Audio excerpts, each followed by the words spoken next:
Case കൊടുത്തിട്ട് കടയ്ക്ക് ശേഷം കേസ് കൊടുത്തിട്ട് 40,000 രൂപ ഒത്തു തീർക്കണം. പറ്റൂല ഇവിടെ പറ്റില്ല, മേലോട്ട് പോയിക്കോളെ. അവര് കള്ള ഒരു പരാതി കൊടുത്ത് ഞാൻ പൈസ ചോദിച്ചപ്പോ ചീത്ത വിളിച്ചെന്ന്. താണ്ട ഞാൻ വിളിച്ചിട്ടുണ്ടോ ചീത്ത? നിങ്ങൾ ഈ പൈസ കൊടുക്കുമ്പോൾ നിങ്ങൾ ആരാണ് അവരുടെ? ഞാൻ ജോലിക്ക് പോകുന്ന ആളാണ്. ജോലിക്ക് പോകുന്ന ആളാണ്. ഇദ്ദേഹം ഇങ്ങനെ പൈസ കൊടുക്കുന്നവര് നിങ്ങൾക്ക് അറിയാമോ? അറിയാം. അമ്മയും മോനും കൂടെ വന്നാണ് പൈസ വാങ്ങിക്കുന്നത്. എന്താണ് പലിശ കൊടുപ്പ് പരിപാടിയുള്ളൂ? ഇല്ല ഇല്ല. പിന്നെന്താണ്? എങ്ങനെയാണ് പൈസ? സ്വർണം പണയം വെച്ചാണ് ഇവര് പൈസ കൊടുക്കുന്നത് എന്ന് എന്റെ കൂടെ പറഞ്ഞായിരുന്നു. ഇത്ര രൂപ ഞാൻ കൊടുക്കുക എന്നുടേന്നും പറഞ്ഞു. അപ്പൊ ആരെങ്കിലും ഒരു തെളിവ് വേണമല്ലോ, അതുകൊണ്ടാണ് എന്റെ കൂടെ ചോദിച്ചിട്ട്. ഒരു രഞ്ജുവും ഒരു സഞ്ജു എന്നാണ് പറയുന്നത് അവരുടെ പേര്. ഈ മനുഷ്യൻ കാണില്ലേ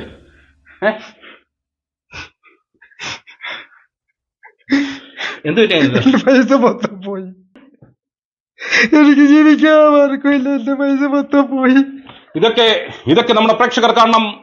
ചിലരൊക്കെ ഉറക്കമെഴുന്നേക്കുന്നത് പോലും ആരെ വലിപ്പിക്കണമെന്ന് കരുതിയാണ്. കേരള സംസ്ഥാനം വലിപ്പീരിന്റെ ഒരു നാടായി മാറിയിരിക്കുന്നു. അതാണ് നമുക്ക് പറയാനുള്ളത്.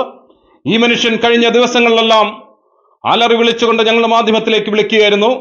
കടക്കൽ സ്വദേശിയായ 2 പേർ തന്റെ മകളെ വിവാഹം കഴിച്ചേൽപ്പിക്കുവാൻ താൻ ഉറുമ്പ് അരിമണി ശേഖരിക്കുന്നത് പോലെ കൂട്ടിവെച്ച ആ പണം മുഴുവൻ തന്നെ പറ്റിച്ചു കൊണ്ടുപോയി എന്ന, അത് തിരികെ ചോദിച്ചപ്പോൾ തന്നെ ഉപദ്രവിച്ചു, തന്റെ വാഹനങ്ങൾ അടിച്ചു തകർത്തു എന്നാണ് ഇപ്പോൾ അദ്ദേഹത്തിന് പറയാനുള്ളത്. അദ്ദേഹത്തിന്റെ ഭാര്യയാണല്ലേ?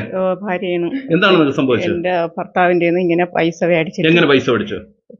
ആദ്യമേ ഇവര് ചോദിച്ചായിരുന്നു, അവരെ വീട് പണിക്ക് ചോദിച്ചപ്പോഴത്തേക്ക് ഇവര് പറഞ്ഞു എന്റെ കയ്യിൽ പൈസയൊന്നുമില്ല, എന്റെ മോളയിൽ ഇത്തിരി സ്വർണ്ണമുണ്ട്, അവളെ കെട്ടിക്കാൻ വെച്ചിരിക്കണേന്ന് പറഞ്ഞു. അപ്പൊ പറഞ്ഞു എനിക്ക് അത് പണയം വെച്ച് തരണം, നമ്മൾ ഇത്ര മാസത്തിനകം തിരിച്ചു തരാന്ന് പറഞ്ഞു. അവരെ വസ്തു വിൽക്കുമ്പോഴത്തേക്ക് തരാന്ന് പറഞ്ഞു. എന്നിട്ട് അവര് തന്നില്ല. ഇപ്പൊ അവരെ വിളിച്ച് പൈസ ചോദിച്ചപ്പോഴത്തേക്ക് അവര് ചീത്തയെന്ന് വിളിക്കണം, കേസ് കൊണ്ട് കൊടുക്കാൻ പറഞ്ഞു എന്നാണ് അവര് പറയുന്നത്. പിന്നെ ഇവിടെ വന്ന് വാഹനമൊക്കെ അഴിച്ചു കയർത്തു പറയുന്നത്? അത് രാത്രി ഇതുപോലെ വണ്ടി ഓടാനായിട്ട് ഒരാളിനെ വേണമെന്ന് പറഞ്ഞ് വിളിച്ചപ്പോഴത്തേക്ക് ഇങ്ങനെ ആ പൈസ മേടിച്ച ആ സ്ത്രീയുടെ മകൻ തന്നെ ഇവിടെ വന്ന് കൂട്ടുകാരെയും കൊണ്ടുവന്ന് വണ്ടി അടിച്ചിട്ടിട്ടു. നമ്മള് പലിശക്ക് കൊടുക്കണമല്ല, ഇവരിങ്ങനെ കരഞ്ഞു പറഞ്ഞുകൊണ്ട് കൊച്ചിന്റെ സ്വർണ്ണം എടുത്ത് പണയം വെച്ച് കൊടുത്തേനു. മോള് ഡിഗ്രിക്ക് പഠിക്കുന്ന 20 വയസ്സായി. എത്ര പവനാണ് നിങ്ങൾ പണയം വെച്ച് കൊടുത്തത്? നമ്മൾ 7 പവന് പണയം വെച്ച്. 7 പവൻ പണയം വെച്ച് സ്വർണ്ണം കൊടുത്തു. സ്വർണ്ണം പണയം വെച്ച് പൈസ കൊടുത്തു.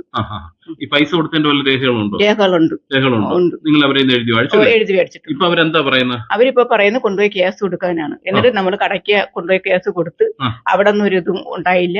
പിന്നെ കൊട്ടാരക്കര DYSPക്ക് പരാതി കൊടുത്ത്, എന്നിട്ടും അവിടെ ഒന്നും ഉണ്ടായില്ല.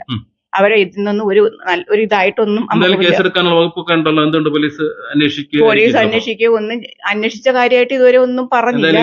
ഈ മനുഷ്യന്റെ അവസ്ഥ എങ്ങനെയാണെന്ന് ചിലപ്പോൾ പോലീസിന് അതായിരിക്കാം. അപ്പൊ ഇത്തരം വിഷയത്തിൽ പോലീസ് എന്തായാലും ഇടപെടും. അതെന്നെ അറിയാൻ വയ്യ. അവർ ഇതുവരെ നമ്മള് പരാതി കൊടുത്തിട്ട് അവർ ഇതുവരെ ഒന്നും അന്വേഷിച്ചതായിട്ട് നമുക്കൊരു അറിവില്ല. നിങ്ങളും ഉണ്ടായിരുന്നല്ലേ പൈസ കൊടുത്തപ്പോഴല്ലേ? നിങ്ങൾ വന്നാണോ?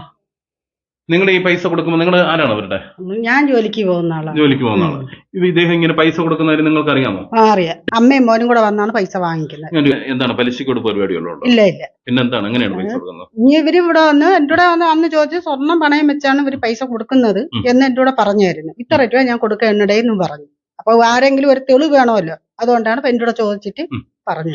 എന്തായാലും ശരി, ഒരു മനുഷ്യയും കേരള സംസ്ഥാനത്തിൽ ഒരു മനുഷ്യനെയും സഹായിക്കുവാൻ പോകരുത്, മനസ്സാക്ഷിയില്ലാതെ അങ്ങ് ജീവിക്കണം എന്ന് തന്നെയാണ് ഈ വാർത്ത കൊണ്ട് അർത്ഥമാക്കുന്നത്. ഈ മണികണ്ഠൻ എന്ന ഈ മനുഷ്യനെ അല്ലേ എല്ലാവർക്കും അറിയാം? നിങ്ങൾക്ക് എല്ലാവർക്കും അറിയാം. എന്താണ് ജോലി? ഞാൻ കൂലിപ്പടി, മരിച്ചിരി കച്ചവടം. എന്ന് വെച്ചാൽ കിഴങ്ങ് കച്ചവടം അല്ലേ?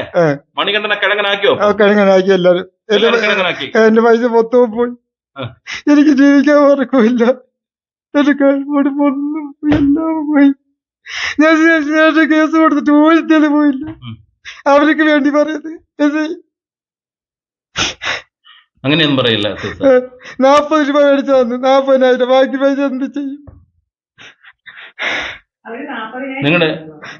നിങ്ങളുടെ കടക്കൽ പോലീസിൽ പരാതി കൊടുത്തിട്ടുണ്ട്. അവിടുത്തെ സാർമാരെന്ത് പറയുന്നു? കൊടുത്തിട്ട് 40,000 രൂപ വെച്ച് ഒത്തുതീർത്ത് പോയിക്കോളാൻ പറഞ്ഞു. രാത്രി വിളിച്ച് പറയുന്നത് എനിക്ക് ഒന്നും ചെയ്യാൻ പറ്റില്ലെന്ന്, മേലോട്ട് കൊടുക്കാൻ.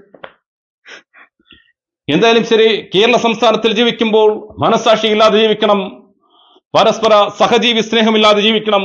ആ സഹജീവി സ്നേഹം കാണിച്ചത് കൊണ്ടാണ് മണികണ്ഠൻ എന്ന ഒരു മനുഷ്യൻ ഇങ്ങനെ നിലവിളിക്കേണ്ടി വരുന്നത്.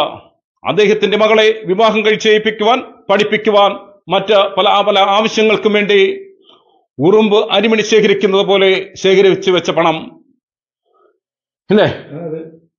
ഇദ്ദേഹത്തെ പരിചയമുള്ള ഇദ്ദേഹത്തിന്റെ സൗഹൃദം നടിച്ചുകൊണ്ട് ചിലർ തട്ടിയെടുത്തു എന്നാണ് പരാതി. എന്തായാലും ശരി, ഈ ഒരു വിഷയത്തിൽ നിലവിൽ BNS ആക്ടിൽ നിയമമുണ്ട്. ആ ചതിയന്മാരെ നിയമത്തിന് മുന്നിൽ കൊണ്ടുവന്ന് മാതൃകാപരമായി ശിക്ഷിക്കുവാൻ കടക്കൽ പോലീസ് സ്റ്റേഷനിൽ ഇതുമായി ബന്ധപ്പെട്ട മണികണ്ഠൻ പരാതി നൽകി. പക്ഷേ മണികണ്ഠന്റെ സങ്കടം കൊണ്ടായിരിക്കാം, അല്ലെങ്കിൽ ഇദ്ദേഹത്തിന്റെ സങ്കടങ്ങളൊന്നും കടക്കൽ പോലീസ് സ്റ്റേഷനിലെ ഉദ്യോഗസ്ഥർക്ക് മുന്നിൽ പറഞ്ഞ് മനസ്സിലാക്കുവാൻ കഴിഞ്ഞില്ല. അങ്ങനെ തന്നെയാണ് ഞങ്ങൾ കരുതുന്നത്. അത് അവിടുത്തെ ഉദ്യോഗസ്ഥരുടെ മുന്നിൽ പറഞ്ഞ് മനസ്സിലാക്കുവാൻ ചിലപ്പോൾ കഴിഞ്ഞില്ലായിരിക്കും. ഏതായാലും ശരി, ഒരു മനുഷ്യനെ പറ്റിച്ച് തന്റെ സമ്പാദ്യങ്ങൾ തട്ടിയെടുത്ത ഒടുവിൽ ആ പണം തിരികെ ചോദിക്കുമ്പോൾ വീട് കയറി ആക്രമിക്കുന്ന ഒരു രീതി അത് കേരള സംസ്ഥാനത്ത് കണ്ടുവരികയാണ്. എന്തായാലും ശരി, ഈ ഒരു വിഷയത്തിൽ പരിഹാരമുണ്ടാകും എന്ന് തന്നെയാണ് നമുക്ക് വിശ്വാസം. ക്യാമറമാൻ മുനീറിനൊപ്പം രജിത് കാര്യത്തിൽ, ന്യൂസ് സ്റ്റോറി.